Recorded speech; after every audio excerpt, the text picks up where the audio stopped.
Hello friends, welcome back to my channel. आज मैं आपको midi frock with umbrella sleeve बनाना बताऊंगी। तो उसके लिए मैंने ये 2.5 मीटर क्रेप का फैब्रिक लिया हुआ है। तो देखिए, इसकी जो चौड़ाई है वो 40 इंच की है, यानी कि इसका जो पना है वो 40 इंच का है। तो मैंने ये 2.5 मीटर फैब्रिक लिया हुआ है। अभी देखिए, जो 2.5 मीटर फैब्रिक था उसमें से मैंने 40 इंच तक का फैब्रिक कट करके रखा है। यानी कि देखिए, मैंने 2 मीटर से थोड़ा ज़्यादा फैब्रिक कट किया है और ये थोड़ा सा फैब्रिक मैंने स्लीव के लिए अलग से कट कर लिया है। अभी देखिए, ये जो फैब्रिक मैंने कट किया है इसकी जो चौड़ाई मैंने रखी है वो 15 इंच की रखी है। इसे मैंने 4 फोल्ड करके बिछाया हुआ है। इसके मैंने 2 पीसेस कट किए हैं। अभी देखिए, जो 2 पीस मैंने कट किए थे उसमें से एक पीस को मैंने निकाल दिया है, क्योंकि सबसे पहले हम बैक पार्ट की कटिंग करेंगे। तो ये बैक पार्ट के लिए मैंने फैब्रिक को डबल फोल्ड करके बिछाया हुआ है। जो मेरी साइड है वो इसकी बंद वाली साइड है और जो ऊपर की साइड है वो इसकी खुली हुई साइड है। और देखिए, इस मिडी फ्रॉक की जो लंबाई है वो मुझे 38 इंच की रेडी रखनी है। और 2 इंच मैंने एक्स्ट्रा लिया है सिलाई मार्जिन के लिए। आधा इंच हमारा ऊपर से सिलाई में जाएगा और 1.5 इंच तक हम नीचे से इसे फोल्ड करेंगे। तो 40 इंच की लंबाई मैंने रखी है। अभी देखिए, शोल्डर के लिए हमें 7.5 इंच पर निशान लगाना है, क्योंकि देखिए आगे से हम डीप नेक बनाने वाले हैं। और आर्म होल की लंबाई के लिए भी हमें 7.5 इंच पर ही निशान लगाना है। 7.5 इंच पर निशान लगाते हुए एक सीधी लाइन ड्रॉ कर देनी है। जितना हमने शोल्डर लिया है उतना ही हमें आर्म होल भी लेना है। अभी यहाँ से हम चेस्ट का मेज़रमेंट लेंगे। तो देखिए, मैं इसे 36 इंच के लिए बना रही हूँ। तो 36 का चौथा भाग होता है 9 इंच और उसमें हमें 2 इंच एक्स्ट्रा लेना है सिलाई मार्जिन के लिए। तो इस तरह से मैंने 11 इंच पर निशान लगाया है। आपकी चेस्ट का जो भी मेज़रमेंट हो उसका चौथा भाग करना है और उसमें आपको 2 इंच ऐड कर देना है सिलाई मार्जिन के लिए और एक सीधी लाइन ड्रॉ कर देनी है। अभी बैक आर्म होल के लिए हम 1.5 इंच पर निशान लगाएंगे, क्योंकि हमारा बैक वाला पार्ट है। और इस तरह से हम राउंड शेप ड्रॉ कर देंगे। अभी देखिए, ऊपर से एक निशान हमें 14 इंच पर लगाना है, जहाँ पर हम कमर का मेज़रमेंट लेते हैं। और एक निशान हम 20 इंच पर लगाएंगे, जहाँ पर हम हिप का मेज़रमेंट लेते हैं। तो एक निशान मैंने 14 इंच पर लगाया है और एक निशान मैंने 20 इंच पर लगाया है। अभी देखिए, जहाँ पर हमने 14 इंच पर निशान लगाया है वहाँ से हमें कमर का मेज़रमेंट लेना है। तो आपकी कमर का जो भी मेज़रमेंट हो उसका चौथा भाग करना है और उसमें हमें 2 इंच ऐड कर देना है सिलाई मार्जिन के लिए। तो मेरे कमर का मेज़रमेंट 32 इंच का है, तो उसका चौथा भाग 8 इंच होता है और 2 इंच मैंने एक्स्ट्रा लिया है। अभी देखिए, जो हमने 20 इंच पर निशान लगाया था वहाँ से हमें हिप की चौड़ाई का चौथा भाग करना है और उसमें भी हमें 2 इंच ऐड कर देना है सिलाई मार्जिन के लिए। तो मैंने 11.5 इंच पर निशान लगाया है। अभी देखिए, नीचे से हमें कितना मेज़रमेंट लेना है वो आपको ध्यान रखना है। तो नीचे से अगर आप स्ट्रेट रखना चाहते हैं मिडी की तरह, तो जितना हमने कमर के लिए निशान लगाया है यानी कि 10 इंच पर, उतना ही निशान हमें नीचे से भी लगाना है। और अगर आप नीचे से थोड़ा लूज़ रखना चाहते हैं तो जितना हमने हिप के लिए निशान लगाया है उतना ही निशान हमें नीचे से भी लगाना है। और आप घेरा थोड़ा ज़्यादा बढ़ाना चाहते हैं तो आपको 15 इंच तक की चौड़ाई काफ़ी रहेगी। तो देखिए, इसीलिए मैंने 15 इंच तक की चौड़ाई रखी है, क्योंकि नीचे से मैं इसे थोड़ा सा लूज़ ही रखने वाली हूँ। अभी देखिए, दोनों ही निशानों को मिलाते हुए हमें नीचे तक इसमें लाइन ड्रॉ कर देनी है। देखिए, इस तरह से हम नीचे तक लाइन ड्रॉ कर लेंगे और फिटिंग के लिए हम नीचे सिर्फ 1 इंच का ही गैप छोड़ेंगे। देखिए, इस तरह से। अभी देखिए, नीचे से इसके कोने ना लटके, इसके लिए हमें नीचे से ऊपर की तरफ 3 इंच पर एक निशान लगा देना है और हल्का सा हमें इसमें एक राउंड शेप ड्रॉ कर देना है। देखिए, इस तरह से हम राउंड शेप ड्रॉ कर देंगे। अभी गले की चौड़ाई के लिए हमें 3 इंच पर निशान लगाना है, क्योंकि आगे से हम डीप नेक बनाने वाले हैं और पीछे से हम 3 इंच का गला बनाने वाले हैं। और पीछे की गले की लंबाई के लिए हमें 3 इंच पर निशान लगाना है और 3 इंच पर निशान लगाते हुए हमें इसमें राउंड शेप ड्रॉ कर देना है। अभी देखिए, जहाँ पर हमारी आर्म होल वाली लाइन है वहाँ पर हमें आधा इंच पर निशान लगाना है शोल्डर स्लोप के लिए और एक तिरछी लाइन ड्रॉ कर देनी है। अभी हमें इसकी कटिंग कर देनी है। तो जैसे हमने ड्रॉ किया है बिल्कुल वैसे ही हमें इसकी कटिंग कर देनी है। तो देखिए, अगर नीचे से आप बिल्कुल स्ट्रेट रखना चाहते हैं तो आपको 15 इंच की चौड़ाई रखने की भी ज़रूरत नहीं है। 12 या 13 इंच की चौड़ाई आपको काफ़ी रहेगी। अभी जहाँ पर हमारी हिप वाली लाइन है और जो कमर वाली लाइन है वहाँ पर हम एक छोटा सा कट लगा देंगे। तो देखिए, बैक पार्ट की कटिंग हो चुकी है। अभी हम फ्रंट पार्ट की कटिंग करेंगे। तो दूसरा जो पीस था उसे मैंने डबल फोल्ड करके बिछाया हुआ है। जो मेरी साइड है वो इसकी बंद वाली साइड है और जो ऊपर की साइड है वो इसकी खुली हुई साइड है। और देखिए इसकी भी लंबाई मैंने 40 इंच की ही रखी है और इसकी भी चौड़ाई मैंने 15 इंच की ही रखी है। अभी देखिए जहाँ पर हमारी बंद वाली साइड है वहाँ पर हमें आधा इंच पर एक निशान लगाना है। तो ऊपर से लेकर नीचे तक हमें आधा इंच पर एक निशान लगाते जाना है और एक सीधी लाइन ड्रॉ कर देनी है, क्योंकि हम आगे की तरफ से हाई हुक की पट्टी लगाने वाले हैं तो आधा इंच हमें एक्स्ट्रा लेना है। अभी देखिए जो लाइन हमने ड्रॉ की है उसके आगे हमें बैक वाला पार्ट रख देना है। तो ध्यान रहे जो लाइन हमने ड्रॉ की है उसके आगे ही हमें बैक वाले पार्ट को अच्छे से सेट करते हुए रखना है। उसके बाद जो गले की चौड़ाई है वहाँ पर एक निशान लगा देंगे। उसके बाद एज इट इज़ ऐसे ही हम नीचे तक इसमें निशान लगा देंगे। अभी देखिए हमने निशान लगा दिए हैं। अभी बैक वाले पार्ट को हम हटा देंगे और जो गले की चौड़ाई के लिए हमने 3 इंच पर निशान लगाया है तो आगे की गले की लंबाई के लिए हमें 6 इंच पर निशान लगाना है। देखिए आगे की गले की लंबाई आप अपनी पसंद से कम या ज़्यादा भी कर सकते हैं। मैंने 6 इंच की गले की लंबाई रखी है। अभी देखिए हम नीचे से स्क्वायर शेप बनाने वाले हैं तो नीचे से भी हमें 3 इंच पर ही निशान लगाना है और इस तरह से हमें इसमें एक बॉक्स बना लेना है 3 इंच पर नीचे से भी निशान लगाते हुए। आप अपनी पसंद से इसमें कोई भी गला बना सकते हैं। मैं स्क्वायर शेप बनाने वाली हूँ। अभी देखिए जहाँ पर हमने बैक वाला आर्म होल ड्रॉ किया है वहाँ पर हमें 1 इंच पर निशान लगाना है और फ्रंट का आर्म होल इस तरह से हमें ड्रॉ कर लेना है। अभी देखिए हमें इसकी कटिंग कर देनी है और सेंटर में भी हमें एक कट लगा देना है ऊपर से लेकर नीचे तक। तो देखिए इस तरह से मैंने इसकी कटिंग कर दी है। अभी देखिए सेंटर से भी हम इसे कट करके इसके 2 हिस्से कर लेंगे, क्योंकि हम आगे की तरफ से हाई हुक की पट्टी लगाने वाले हैं। तो देखिए मैंने सेंटर से भी इसे कट कर लिया है। अभी देखिए इसे हम खोलेंगे तो ये आगे के लिए हमारे 2 पार्ट हो जाएंगे। देखिए इस तरह से इसके ऊपर हम बाद में पट्टी अटैच करेंगे। तो देखिए मैंने ये 2 पट्टियाँ ली हुई है और एक की चौड़ाई है वो मैंने 2 इंच की रखी है और एक की जो चौड़ाई है वो मैंने 3 इंच की रखी है और जितना हमारा आगे वाला पार्ट है उतनी ही हमें इसकी लंबाई रखनी है। अभी देखिए आगे के लिए हमारे 2 पीस है तो जो हमारा राइट वाला पार्ट है वहाँ पर हमें 2 इंच चौड़ी पट्टी को रखना है और जो हमारा लेफ़्ट वाला पार्ट है वहाँ पर हमें 3 इंच चौड़ी पट्टी को रखना है। तो ध्यान रहे आपको राइट वाले पार्ट के ऊपर ये 2 इंच वाली चौड़ी पट्टी को रखना है और इसके ऊपर हमें सिलाई लगा देनी है ऊपर से लेकर नीचे तक। उसके बाद जो हमारा लेफ़्ट साइड वाला पार्ट है उसके ऊपर हम 3 इंच चौड़ी पट्टी को रखेंगे और इसके ऊपर हम सिलाई लगा देंगे ऊपर से लेकर नीचे तक। तो देखिए मैंने इसके ऊपर सिलाई लगा दी है दोनों ही साइड से। अभी देखिए ये जो हमारी 2 इंच चौड़ी पट्टी है इसकी जो किनारी वाली बॉर्डर है इसे पहले हम एक बार फोल्ड कर लेंगे और इसके ऊपर हम सिलाई लगा देंगे ऊपर से लेकर नीचे तक।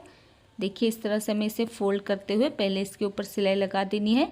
उसके बाद हमें पूरी पट्टी को अंदर की साइड पर टर्न कर देना है और इसके ऊपर हम एक कवर सिलाई लगा देंगे और बीच में बड़ा टाका करके सिलाई लगाएंगे, क्योंकि बाद में हम उल्टी साइड से इसमें हैंड स्टिच कर सके। उसके बाद देखिए ये जो 3 इंच चौड़ी पट्टी है उसे हमें इस तरह से टर्न कर देना है और पहले इसकी जो किनारी वाली बॉर्डर है उसे हमें आधा इंच तक इस तरह से फोल्ड कर लेना है ऊपर से लेकर नीचे तक। उसके बाद हमें आधी पट्टी को अंदर की साइड पर फोल्ड करना है और आधी पट्टी हमें बाहर की साइड रखनी है। देखिए इस तरह से हमें इसकी बॉर्डर को पहले फोल्ड कर लेंगे। उसके बाद ये जो हमारी अंदर वाली सिलाई है उसे हमें पट्टी के नीचे दबाना है और इस तरह से आधी पट्टी को हमें अंदर की तरफ फोल्ड करना है और आधी पट्टी हमें बाहर की साइड रखनी है। इस तरह से हमें इसके ऊपर सिलाई लगा देनी है ऊपर से लेकर नीचे तक। उसके बाद इस पट्टी की किनारी पर भी हम एक सिलाई लगा देंगे। तो देखिए मैंने दोनों ही पट्टियों को अटैच कर दिया है, देख सकते हैं आप। ये पट्टी इस तरह से हमारी आधी पट्टी बाहर की साइड पर नज़र आ रही है। अभी देखिए इसमें आपको मैं 3 ऑप्शन बताती हूँ कि इसे आपको कैसे ज्वाइंट करना है। तो देखिए अगर आपको बटन होल बनाने में कोई परेशानी नहीं आती है तो जो हमने 2 इंच चौड़ी पट्टी लगाई है वहाँ पर आप बटन होल बना सकते हैं और दूसरी साइड पर आप बटन्स लगा सकते हैं। या फिर आपको बटन होल बनाने में कोई भी परेशानी होती है तो आप क्या कीजिएगा, देखिए जो हमारी 3 इंच चौड़ी पट्टी है उसके ऊपर हमारा दूसरा वाला पार्ट इस तरह से ओवरलैप कर लेना है और ऊपर से हमें 2 से 3 हुक तक का यानी कि 2 से 3 बटन तक का पार्ट खुला रखना है और नीचे से भी जितना आपको स्लिट रखना है उतना आप इसे खुला रख सकते हैं और बीच में आप इसमें सिलाई लगा सकते हैं। ऊपर से हमें 2 से 3 बटन तक इसे खुला छोड़ना होगा, क्योंकि ये मिडी हमारी फिटिंग में आएगी तो ऊपर से पहनने में परेशानी नहीं होनी चाहिए। उसके बाद बीच में आप इसमें सिलाई लगा सकते हैं। और तीसरा ऑप्शन ये है कि आपको इसमें ना तो बटन होल लगाने की ज़रूरत है, ना ही आपको इसमें बटन लगाने की ज़रूरत है। तो देखिए, जो हमने 2 इंच चौड़ी पट्टी लगाई है वहाँ पर हमें अंदर की साइड पर हुक लगा देने हैं, और जो आधी पट्टी हमारी बाहर नज़र आ रही है वहाँ पर हमें आइज़ बना लेनी है। तो इस तरह से हमारे हुक और आइज़ दोनों साइड आ जाएंगे, तो ये आगे की तरफ से इस तरह से बंद हो जाएगा। उसके बाद हम इसके ऊपर से शो वाले यानी कि डेकोरेटिव बटन्स लगा सकते हैं, तो आपको ज़्यादा मेहनत करने की भी ज़रूरत नहीं होगी।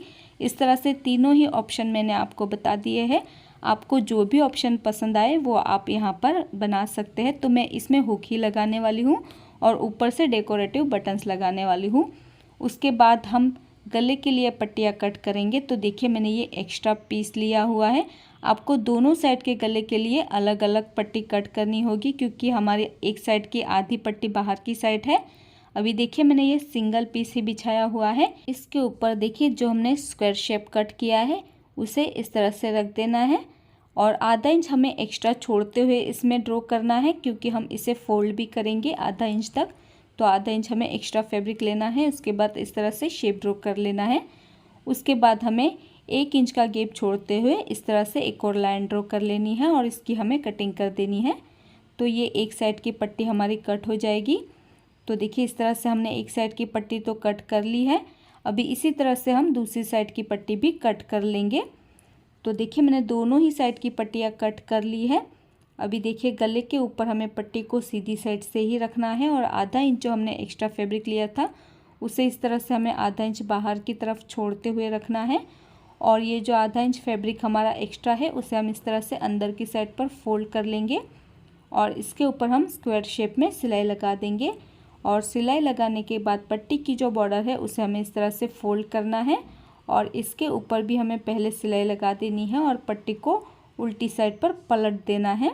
तो चलिए, मैं आपको मशीन पर ही बताती हूँ। तो देखिए, सीधी साइड से ही पट्टी को इस तरह से गले के ऊपर रखना है, और इसके ऊपर हमें स्क्वायर शेप में सिलाई लगानी है। जैसे हमने नेक कट किया है बिल्कुल उसी शेप में हमें इसके ऊपर सिलाई लगानी है।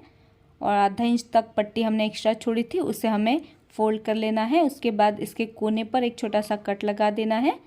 उसके बाद पहले ये जो हमारी पट्टी है इसकी बॉर्डर को इस तरह से हम फोल्ड कर लेंगे उल्टी साइड से, और फोल्ड करने के बाद इसके ऊपर भी हम सिलाई लगा देंगे। देखिए, इस तरह से हमें इसकी बॉर्डर पर भी पट्टी को फोल्ड करते हुए इसके ऊपर सिलाई लगा देनी है।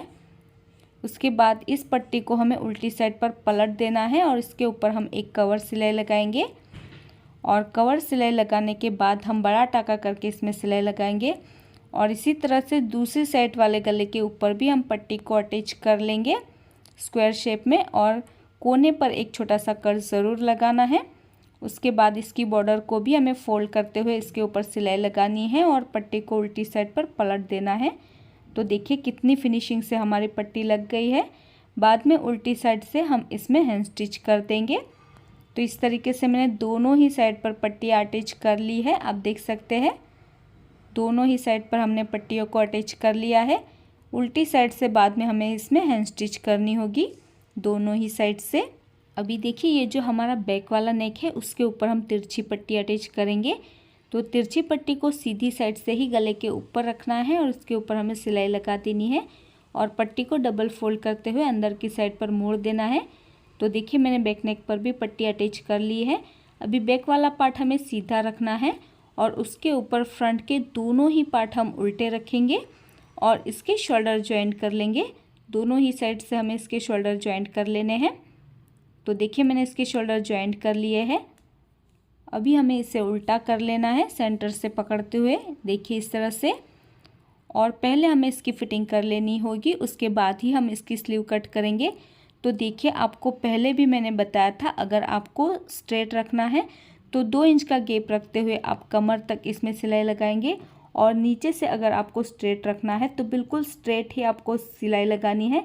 जहाँ तक आपकी हिप वाली लाइन है बिल्कुल उतना ही आपको गैप नीचे से भी छोड़ना है, और बिल्कुल सीधी ही आपको सिलाई लगानी है नीचे तक। हिप लाइन से लेकर नीचे तक, उसी तरह से दूसरी साइड पर भी हम नीचे से भी सीधी ही सिलाई लगा देंगे। बिल्कुल स्ट्रेट आपको रखना है तो मैं इसमें स्ट्रेट ही सिलाई लगाने वाली हूँ। उसके बाद जो नीचे वाली बॉर्डर है उसे हमें इस तरह से डबल फोल्ड करते हुए इसके ऊपर सिलाई लगा देनी है। तो देखिए मैंने इसकी फ़िटिंग कर ली है दोनों ही साइड से। आप देख सकते हैं मैंने स्ट्रेट में ही इसकी फ़िटिंग की है और नीचे की बॉर्डर को भी मैंने फ़ोल्ड कर लिया है। अभी देखिए हम इसकी स्लीव कटिंग करेंगे। तो स्लीव कटिंग करने से पहले हमें जो इसका आर्म होल है उसका मेज़रमेंट लेना होगा। तो देखिए नीचे से हम शुरू करेंगे और इस तरह से पूरे ही राउंड का हम मेज़रमेंट ले लेंगे। देखिए इस तरह से पूरे राउंड का हमें मेज़रमेंट लेना होगा। तो मेरा मेज़रमेंट 16 इंच का आया है, आपका कम ज़्यादा भी हो सकता है। अभी देखिए ये जो एक्स्ट्रा फैब्रिक मैंने निकाल के रखा था इसे हमें इस तरह से पहले एक बार डबल फोल्ड कर लेना है। उसके बाद हमें इसे इस तरह से एक बार फिर से फोल्ड कर लेना है। तो ये हमारी 4 लेयर हो जाएगी। तो इसमें से हमारी दोनों ही स्लीव निकल जाएंगी। तो ऊपर से ये हमारा थोड़ा सा टेढ़ा मेढ़ा फैब्रिक है तो इसे हमें कट करके सीधा कर लेना है। तो देखिए इस तरह से मैंने सीधा कर लिया है और ये जो हमारा फैब्रिक है वो 4 फोल्ड में है और मेरी साइड है वो इसकी बंद वाली साइड है और जो ऊपर की साइड है वो इसकी खुली हुई साइड है। तो फैब्रिक को आपको इसी तरह से बिछाना है। अभी देखिए जो हमारा 16 इंच का मेज़रमेंट आया था उसे हमें इस तरह से 4 फोल्ड कर लेना है। तो एक बार मेजर टेप को इस तरह से फोल्ड कर लेंगे तो 8 इंच होता है। उसके बाद हम दोबारा से इसे फोल्ड कर लेंगे तो इसका जो मेज़रमेंट आया है यानी कि इसका जो चौथा भाग आया है वो 4 इंच होता है। तो जो हमारी बंद वाली साइड है वहाँ पर भी हमें 4 इंच पर एक निशान लगाना है और जो हमारी ऊपर वाली जो खुली हुई साइड है वहाँ पर भी हमें 4 इंच पर निशान लगाना है। तो देखिए फ्रेंड्स मैं अम्ब्रेला स्लीव आपको बहुत ही आसान तरीके से कट करना बता रही हूँ, तो आप इसे बहुत ही ध्यान से देखिएगा। तो दोनों ही साइड से मैंने 4 इंच पर निशान लगाया है और इस तरह से हमें राउंड शेप ड्रॉ कर लेना है। अभी देखिए इस राउंड शेप को हम एक बार मेज़र कर लेंगे क्योंकि हमारा जो 16 इंच का राउंड आया था उसका दूसरा भाग 8 इंच होता है। तो इस तरह से हमें 8 इंच हमारा आता है कि नहीं इस तरह से मेज़र कर लेना है। तो ये हमारा कम आ रहा है तो हम एक बार नीचे की तरफ से एक और लाइन ड्रॉ कर लेंगे आधा इंच का गैप छोड़ते हुए। इस तरह से हमें एक और लाइन ड्रॉ कर लेनी है। उसके बाद हम इसे भी एक बार मेज़र कर लेंगे। तो ये हमारा 8 इंच का होना चाहिए। तो इस तरह से ये हमारा 7.5 इंच का राउंड आ रहा है। तो आधा इंच कम भी होगा तो चलेगा क्योंकि ये राउंड वाला शेप होता है तो इसे खोलने पर ये और भी गहरा हो जाता है। तो 7.5 इंच का हमारा मेज़रमेंट आया है। अभी देखिए हम नीचे से स्लीव की लंबाई के लिए निशान लगाएंगे। तो स्लीव की जो लंबाई है वो मैं 7 इंच की रखने वाली हूँ। आप अपनी पसंद से स्लीव की लंबाई कम या ज़्यादा रख सकते हैं। अभी ऊपर से हम देख लेंगे कितना मेज़रमेंट आया है। तो ये 11.5 इंच का मेज़रमेंट आया है। अभी देखिए पूरे राउंड में हम इस तरह से 11.5 इंच पर निशान लगाते हुए जाएंगे। लेकिन देखिए एक साइड से जो खुली हुई साइड है वहाँ से आपको इसका फैब्रिक कम नज़र आ रहा होगा, है ना, इसका फैब्रिक कम। तो देखिए जितना भी हमारा फैब्रिक है उतना ही हम यहाँ पर निशान लगा लेंगे क्योंकि अम्ब्रेला स्लीव जो है हमारी वो आर्म होल की साइड से छोटी होती है और आगे वाली साइड से हमारी अम्ब्रेला स्लीव बड़ी होती है। तो देखिए ये हमारी खुली हुई साइड है तो यहाँ पर ये जो फैब्रिक है वो हमारा आर्म होल वाली साइड पर आएगा। तो यहाँ पर ये जो फैब्रिक है वो कम है तो हमें इतना ही फैब्रिक चाहिए होगा। तो देखिए अगर आपके पास कम फैब्रिक है और आप अम्ब्रेला स्लीव की कटिंग करना चाहते हैं तो इस तरीके से आप कटिंग करेंगे तो भी आपकी अम्ब्रेला स्लीव एकदम परफेक्ट तरीके से बैठ जाएगी। तो देखिए यहाँ पर हमने स्लीव की लंबाई 7 इंच की रखी है और जो खुली हुई साइड है वहाँ पर हमारी 4 या फिर 5 इंच की भी लंबाई होती है तो भी हमें कोई परेशानी नहीं आती है। और इस तरह से राउंड शेप ड्रॉ करते हुए हमें इसकी कटिंग कर देनी है। तो देखिए इस तरीके से मैंने कटिंग कर ली है और ये जो छोटी वाली साइड है वो हमारी आर्म होल की साइड पर आएगी और ये जो बड़ी वाली यानी कि जो फोल्डेड वाली साइड है वो हमारी आगे वाली साइड पर आएगी। तो देखिए इस तरीके से नज़र आएगी ये हमारी स्लीव। अभी देखिए दोनों ही स्लीव को हमें अलग अलग कर देना है। अभी देखिए इस स्लीव को हमें इस तरह से डबल फोल्ड कर लेना है और ये जो खुली हुई साइड है वहाँ पर हमें सिलाई लगा देनी है। देखिए इस तरीके से उसी तरह से दूसरी स्लीव में भी हम सिलाई लगा देंगे। तो देखिए मैंने दोनों ही साइड की स्लीव में सिलाई लगा दी है। अभी देखिए इसे हम अटैच करेंगे आर्म होल के ऊपर। तो देखिए ये जो हमारी सिलाई वाला पार्ट है वो हमारे आर्म होल की साइड ही होना चाहिए। तो स्लीव को इस तरह से हमें उल्टा ही रखना है और टॉप पार्ट को हमें सीधा रखना है और ये जो सिलाई वाला पार्ट है वो हमारे टॉप पार्ट की सिलाई के साथ मैच होना चाहिए। तो देखिए हमारी स्लीव की जो साइड की सिलाई है और जो हमारे टॉप पार्ट की जो साइड की सिलाई है, उन दोनों को हमें अच्छे से मिलाना है और पहले हम इसे पिन से सिक्योर कर लेंगे, उसके बाद हम इसमें सिलाई लगा देंगे। और देखिए ये सिलाई लगाने के बाद अगर आपकी स्लीव जो है वो थोड़ी बड़ी होती है तो ये जो साइड में हमने सिलाई लगाई है वहाँ पर आप थोड़ा ज़्यादा फैब्रिक लेकर भी सिलाई लगा सकते हैं, या फिर जो हमारी स्लीव छोटी होती है तो भी हम इसे खींचकर बराबर से अटैच कर सकते हैं, क्योंकि ये राउंड वाला शेप होता है तो आसानी से हमारा खींच जाता है। उसके बाद देखिए ये जो स्लीव की बॉर्डर है इसमें अगर आप स्टिच करवाएंगे तो ही अम्ब्रेला स्लीव का फॉल बहुत ही सुंदर लगता है, या फिर आप चाहे तो इसकी बॉर्डर को इस तरह से डबल फोल्ड करते हुए भी सिलाई लगा सकते हैं। तो देखिए मैंने ही दोनों ही स्लीव को अटैच कर लिया है और आप देख सकते हैं ये छोटा वाला शेप हमारा आर्म होल की साइड पर आया है और बड़ा वाला शेप हमारा ऊपर की तरफ आया है। तो इस तरह से देखिए दोनों ही स्लीव हमारे अटैच हो चुकी है। अभी देखिए यहाँ पर आप चाहे तो बटन हॉल बनाकर बटन्स लगा सकते हैं, या फिर अंदर की साइड पर आप हुक लगा सकते हैं और हुक आइज बना सकते हैं। तो मैं इसके ऊपर अंदर की साइड पर हुक लगाने वाली हूँ और दूसरी साइड पर आइज बनाने वाली हूँ और ऊपर से इस तरीके से डेकोरेटिव बटन्स लगाने वाली हूँ। तो आप अपनी चॉइस के अकॉर्डिंग यहाँ पर बटन्स लगा सकते हैं। हमारा बनकर रेडी हो गया है। देखिए यहाँ पर इस तरीके से मैंने ये शो पीस के लिए बटन लगाया है और अंदर की तरफ से मैंने इसमें हुक लगाए हैं जो कि हमारे बिल्कुल भी नजर नहीं आते हैं। और देखिए इसकी स्लीव आप देख सकते हैं। देखिए जिस तरीके से मैंने कटिंग की है परफेक्ट अम्ब्रेला स्लीव हमारी आई है कि नहीं, आपको मुझे कमेंट करके बताना है। देखिए अगर आप बिगिनर्स हैं और आपको अम्ब्रेला स्लीव पसंद है तो आप इस तरीके से कटिंग कर सकते हैं। और देखिए इस तरीके से, और इसकी फिटिंग भी आप देख सकते हैं कितना सुंदर लग रहा है। और ये देखिए ये है इसका प्रॉपर लुक। देखिए नीचे से आप चाहे तो इसे थोड़ा घेरा बढ़ा सकते हैं या फिर आप इस तरह से इसे स्ट्रेट रख सकते हैं। देखिए आगे से इतना मैंने इसमें कट रखा है, आप अपनी पसंद से कट कम या ज्यादा रख सकते हैं। आप यहाँ तक भी रख सकते हैं या फिर छोटा सा भी कट आप रख सकते हैं। So friends I hope so कि आपको आज का वीडियो पसंद आया होगा। अगर आपको वीडियो थोड़ा भी पसंद आया है तो इसे लाइक कीजिए, शेयर कीजिए और हमारे चैनल को सब्सक्राइब जरूर से कीजिएगा। और आपको ये वीडियो कैसा लगा है मुझे कमेंट करके जरूर बताइएगा। मेरा ये वीडियो देखने के लिए thank you so much friends. अभी हम मिलते हैं हमारे नेक्स्ट वीडियो में, तब तक के लिए बाय।